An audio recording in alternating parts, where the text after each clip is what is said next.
and welcome to Fitness with Lorraine. That's me. As with any exercise or fitness routine, please consult your medical professional before beginning. I don't want you to hurt yourself. I don't want to get hurt. So please, so that you can enjoy this and move on and progress throughout these exercises. So today we're going to be going over a foundational movement. Foundational movements are the movements that you need in your everyday life, such as what you would need to pick up groceries off the floor, what you would need to grab something off the shelf. Those are foundational type movements.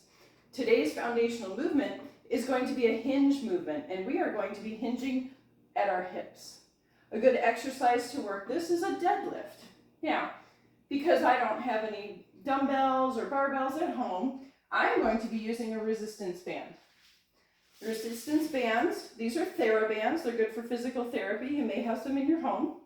I have yellow, red, and green. That is the progression of them. Yellow is the easiest, red is middle, and green is the hardest. What you're going to do with this exercise, you're going to stand with your feet about shoulder width apart. All of this movement is going to be hinging at the hip. You're going to work your glutes and your hamstrings in this. Other muscles that are going to be included in this, of course, is your core and your hips, but focus mainly on your hamstrings and your glutes. Standing with your legs, shoulder width apart. I'm going to do it from the side so you can see that the hinge movement. Shoulder width apart, grasp them firmly in your hands. This exercise, go ahead and keep your core nice and straight through your head, all the way through your shoulders to your hips. You're gonna bend down and up, okay? But what we're gonna do, I'm gonna do it nice and slow for you. Keep a good grasp of this. Keep your knees slightly bent, not too bent, just slightly bent to prevent, don't lock your knees. Go ahead and bend till your body is parallel to the floor. And lift back up. As you lift up, you're going to not thrust firmly, just nice and concentrated thrust through your hips forward. So you'll squeeze your glutes. Again, down here, nice parallel to the ground, nice straight back, knees bent slightly. As you come up, squeeze those glutes, those hamstrings will get activated. And as you come up, forward, nice and straight, okay? You can do that a good 10 times. Focus on form, down and up. Okay? Again, keeping those legs shoulder width apart, down, up. Ways to make this easier. You can do it without a weight and just focus on squeezing your glutes and your hamstrings as you come up, or use an easier band. Use a yellow band. Okay? Keep it nice and lengthened. Same exercise, down and up.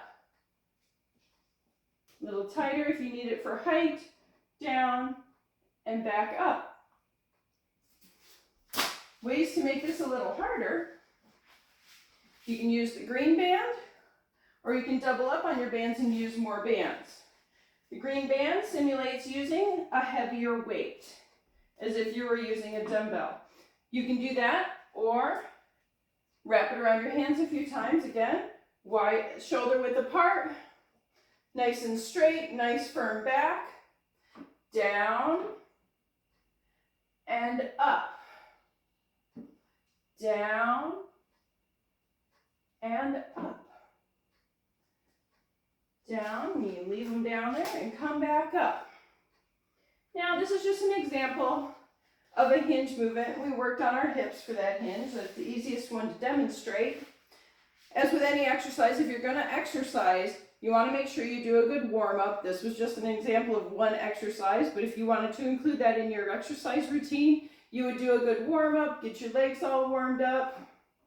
You can march in place, swing your legs, get a nice good hip, but you're also going to go ahead and do a good cool down. If you incorporate that into your exercise routine, make sure you always do a good cool down at the end, a good stretch of your legs, good stretching them out. Just keep that in mind. And thank you for joining me today. I look forward to seeing you again on our next exercise.